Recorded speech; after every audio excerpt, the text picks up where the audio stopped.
Olá, meu amigo, minha amiga. Muito obrigado por vocês estarem aqui no Portal do José. Hoje num programa especial, porque normalmente nós entramos no ar entre 16 e 17 horas e eu abro sempre meia hora antes um chat para a gente conversar, mas diante de tantos acontecimentos no nosso país, eu resolvi vir um pouco mais cedo nesse papo sempre muito especial com vocês. Se você está chegando agora, se inscreva aqui no nosso portal, dê o clique no cantinho, se gostar dos nossos vídeos, compartilhe, dê joinha e mande seus comentários para cá, porque são sempre lidos e são sempre muito importantes.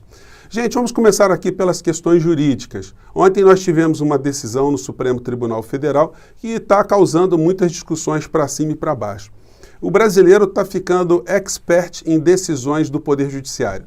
Isso é uma coisa muito boa, aproximar o cidadão do direito constitucional, das percepções críticas de como funcionam os poderes da República. Isso é muito importante. O que aconteceu ontem também nos dá muitas lições para as pessoas que são do direito e para as pessoas que não são do direito. Sobretudo porque confirma aquilo que eu sempre digo para vocês. O poder judiciário é um poder político, aqui no Brasil e fora do Brasil. Na sua estrutura, os poderes judiciários do mundo inteiro, eles são garantidores do sistema jurídico. Não se discute, evidentemente, muitas coisas ligadas ali à justiça, porque isso é uma coisa que é mais sublime, se discute o direito. Só para usar como exemplo aqui, para clarificar mais isso que eu estou dizendo, na época da escravidão aqui no nosso país, a compra e venda de seres humanos, ela era legal. Ninguém fazia a escravidão no nosso país de forma ilícita. E como se comportavam os tribunais ali naquela época? Eles não alteravam a realidade, eles mantinham aquilo que era estruturado pelo poder econômico da época, que era um sistema escravocrata. Então, gente, justiça é uma coisa, direito é outra completamente diferente. Então, o direito aqui no nosso país, ele sofre a influência das visões políticas das pessoas que estão no corpo do Poder Judiciário. O que também não é uma coisa sobrenatural. Todo juiz no mundo inteiro imprime, quando vai decidir alguma coisa, a sua visão de mundo, a sua visão sobre gastronomia, sobre política, sobre religião, sobre sexualidade. Não tem como uma pessoa ficar absolutamente isenta na sua decisão. Ontem teve alguns momentos ali naquela decisão lá no Supremo Tribunal Federal, muito atípicos. O comportamento do ministro Gilmar Mendes, ele mostra o quão política é uma decisão do Supremo Tribunal Federal ou das Cortes Superiores. Não tem como uma pessoa, como eu disse a vocês, ignorar o que está acontecendo no mundo e acontecendo no planeta. O julgamento de um ser político dentro de um tribunal, ele sempre é contaminado pela visão política. Então, vejam só o que aconteceu. O mesmo Gilmar Mendes, que ontem estava espumando, verificando ali ilegalidade no processo de suspeição do ex-juiz Sérgio Moro, foi o que considerou legal, considerou ético, considerou legítimo tudo aquilo que Moro tinha feito até aquele instante, inclusive para bloquear a nomeação do ex-presidente Lula no ministério que a ex-presidente Dilma queria colocá-lo ali, enfim, naquelas circunstâncias ali. Então, ele bloqueou e aí a consequência disso foi que o Lula não teve o foro privilegiado e, por conta disso, caiu lá nas barbas do Sérgio Moro, que ontem foi totalmente satanizado e demonizado. Tem situações, do ponto de vista jurídico, que vão dar muitos debates daqui para frente, né? Quando se arguiu lá atrás a suspeição do ex-juiz Sérgio Moro, do ex-presidente Lula contra o Moro, muita gente achou que não tinha base técnica. E isso era parcialmente verdade. Por quê? Porque a suspeição de um magistrado, ou impedimento, ele se dá quando tem situações objetivas. Quando, por exemplo, o réu é amigo ou inimigo do magistrado. O Lula e o Moro, até aquele instante, não poderiam ser considerados inimigos um do outro, né? Mas Moro já imprimia uma visão política de perseguição ao réu naquele momento. E aí, todas as arguições de antagonismo ali, de preconceito, de perseguição, elas foram se concretizando. E o Sérgio Moro, quando aceita trabalhar com o psicopata que comanda a presidência da República, ali ele se queimou e ali se cristalizou e ele fomentou que as questões políticas estavam contaminando o comportamento jurídico dele. Então, daqui para frente a gente vai ter mais discussões, mas eu gosto sempre de falar para os meus alunos, meus ex-alunos, para nunca cultivarem nenhum tipo de ilusão com o Poder Judiciário, porque eles mudam as suas opiniões conforme a visão política do momento, a situação política do momento, a demonização do momento. Então, baseado nisso tudo que eu estou dizendo para vocês, é que a gente pode prever que daqui a algum tempo Bolsonaro será mais chutado do que cachorro morto, naquela metáfora tão esquisita, né? Mas é o que vai acontecer com ele e com as pessoas que estão com ele hoje por conta desse segundo assunto que a gente vai entrar agora. O Sérgio Moro, ele vai ter que gastar muito dinheiro com advogado, porque a materialização da sua suspeição, da forma parcial que ele se comportou no processo do ex-presidente Lula, vai fazer com que ele pague custas, tudo aquilo que foi gasto durante o processo. Gente, a gente nunca pode perder de visão também que o mundo político, os políticos nas democracias, eles são julgados pelo povo. O mau prefeito ou bom prefeito, o bom governador, o mau governador, o bom presidente e o mau presidente são julgados politicamente pelos seus atos. Juridicamente, essas pessoas, numa democracia, só podem ser responsabilizadas dentro de uma coisa chamada devido processo legal, contraditório e ampla defesa. Se você não gosta do político, você não vota no político. Se o político cometeu crime, registrado, materializado que ele é o responsável pelo crime, aí ele deve ser responsabilizado. Então, o Lula deve recobrar integralmente os seus direitos políticos a partir desse momento.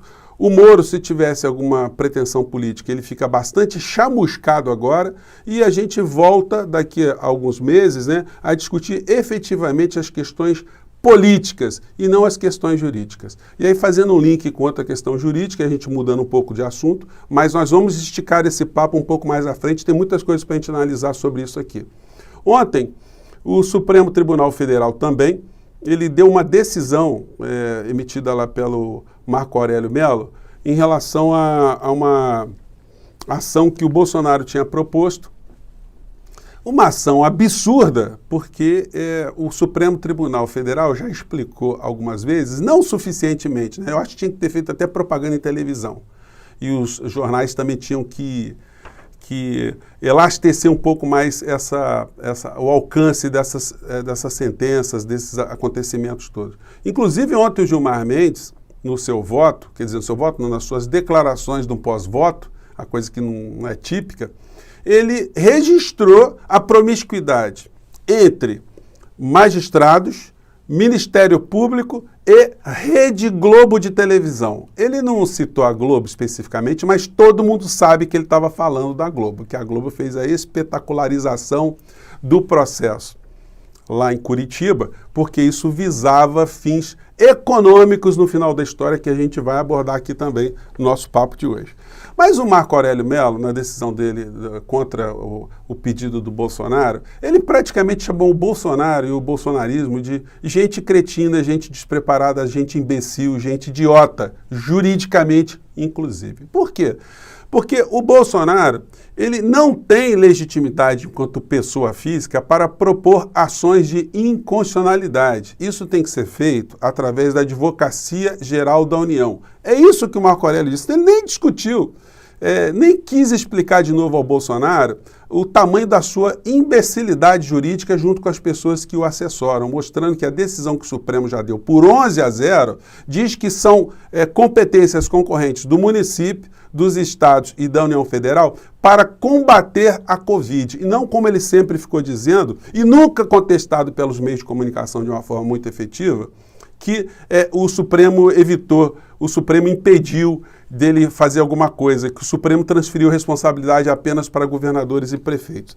Então, o Marco Aurélio Mello ele diz o seguinte: o artigo 103(1) da Constituição é pedagógico ao prever a legitimidade do presidente da República para a propositura de ação direta de inconstitucionalidade, sendo impróprio confundi-la com a capacidade postulatória. O que ele quer dizer com isso?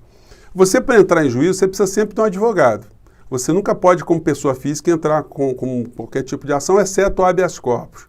Então, o presidente da República ele também não está afastado desse princípio. Então, ele teria que invocar também a Advocacia Geral da União. Aí disse ele: o chefe do Executivo personifica a União, atribuindo-se ao advogado-geral a representação judicial, a prática de atos em juízo, considerando erro grosseiro não cabe o saneamento processual. Então ele mostrou como essa gente é uma gente ignorante e nefasta, né? Nem discutiu, e as redes bolsonaristas, Marco Aurélio não deu razão ao Bolsonaro, ele não pôde nem dar razão, porque ele nem analisou, porque essa gente é tão despreparada que nem soube fazer o mínimo. Então, se o Bolsonaro quiser, ele argui a Advocacia Geral da União para fazer isso um pouco mais à frente.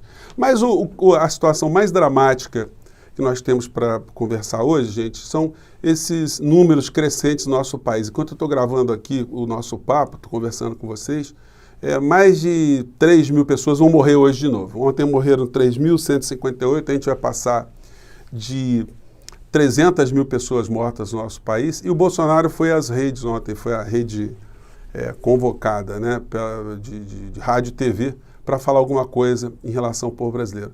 Gente, vejam a cobertura que os meios de comunicação dão a esse tipo de situação.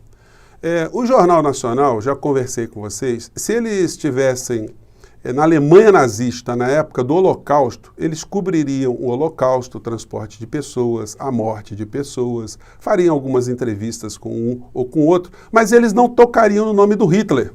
O Hitler não figuraria como responsável daquela situação toda.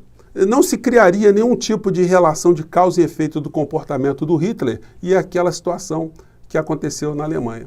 O que está acontecendo no Brasil é um holocausto, é um assassinato em massa, é um genocídio. E como é que a gente chega a esses números e a gente está vendo o comportamento genocida do presidente da República não ser esmiuçado pelos meios de comunicação?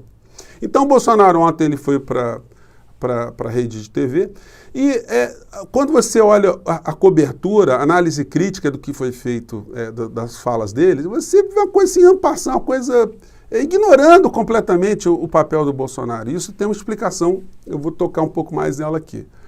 O Bolsonaro, ele deveria ter sido confrontado ontem, gente, com as contradições do seu discurso.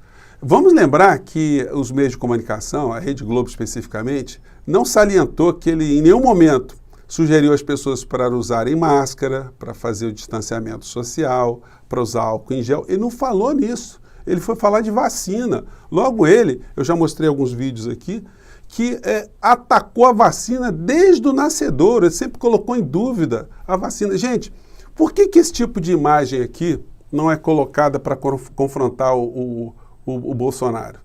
É uma imagem lá na CEAGESP de um mundaréu de pessoas, né? Deixa eu ver se pega outra aqui. Aquele aqui para não ter dúvida, que ele estava falando aqui para essa galera, né? Então, para que serviu? Ele tentou ali fazer um discurso de aplacar a responsabilidade dele, mas o Jornal Nacional e os meios de comunicação não mostram o seguinte, que ele nomeou um ministro incompetente, isso é crime de prevaricação, alguém que não é da área, que ele agora está afastando o ministro incompetente para ver se arruma um ministério para esse ministro incompetente, que ele provocou aglomerações, tinham que mostrar as imagens, tinham que falar dos parentes, tinham que falar das sequelas que estão acontecendo com as pessoas, das pessoas que estão morrendo agora por conta do kit Covid.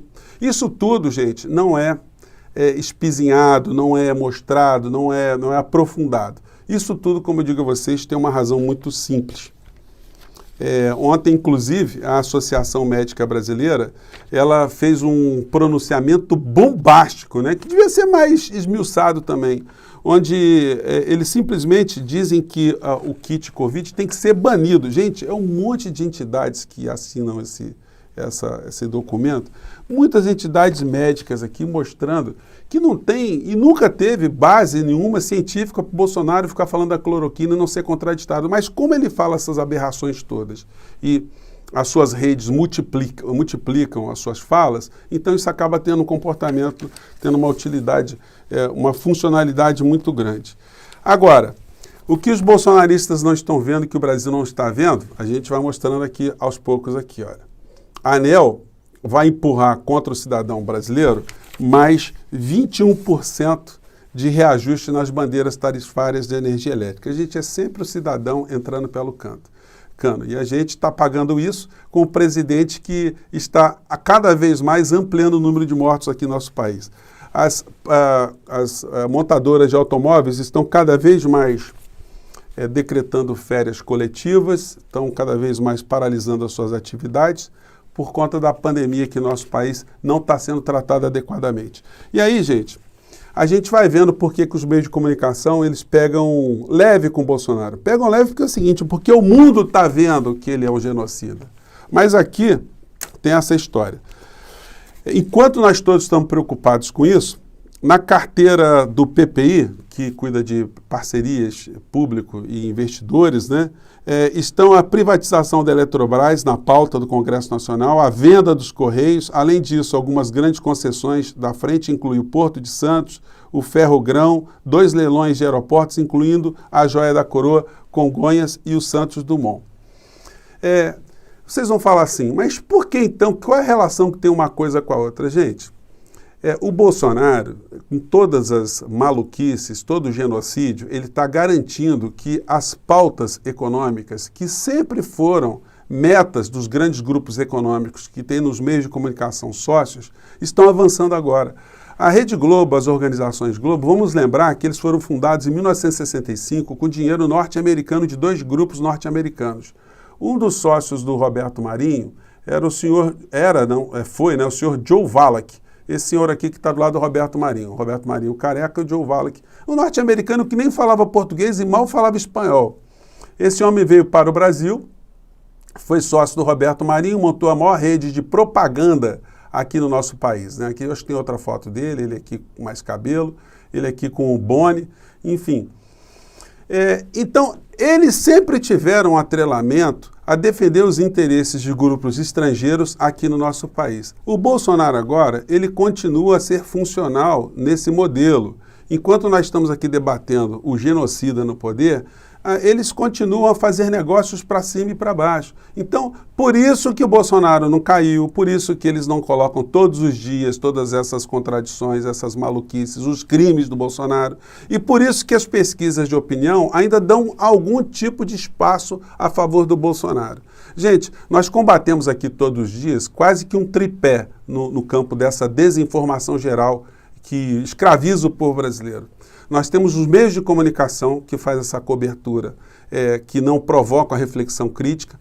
Nós temos as redes sociais que multiplicam todas as infâmias, todas as inverdades do Bolsonaro. E nós temos essas igrejas, /empresas, /picaretas, que também levam para os seus fiéis, para os seus públicos, essa visão distorcida de mundo. Ninguém quer, nesses 3 tripés aí, dessas 3 pernas desse tripé, nenhum tipo de elevação da consciência crítica das pessoas que têm algum tipo de conexão com elas. Então, nós aqui temos um trabalho muito grande, todos os dias, de denunciar, de mostrar, de clarificar o que está acontecendo, para que cada vez mais pessoas do nosso país entendam quem são os adversários do povo brasileiro, quem são os inimigos da pátria e o que a gente pode fazer para melhorar o nosso país, né, gente? Eu fico por aqui, eu acho que já deu para a gente conversar inicialmente sobre várias coisas, a gente vai voltar mais tarde. Um grande abraço, até lá.